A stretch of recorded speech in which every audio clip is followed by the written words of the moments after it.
Hello everyone! Happy morning! Lalong-lalo na sa mga Pilipinong andito sa Malaysia.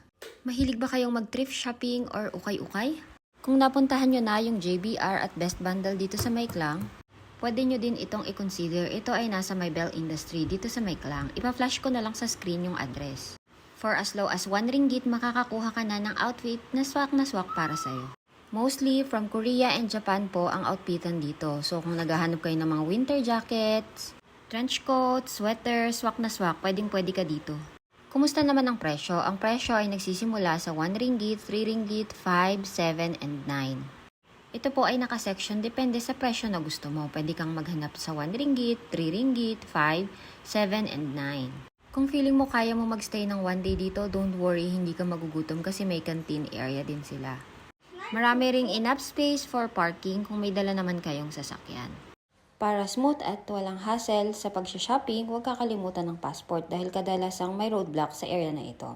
O siya, hanggang dito na lang muna. Maraming salamat. Thank you for watching.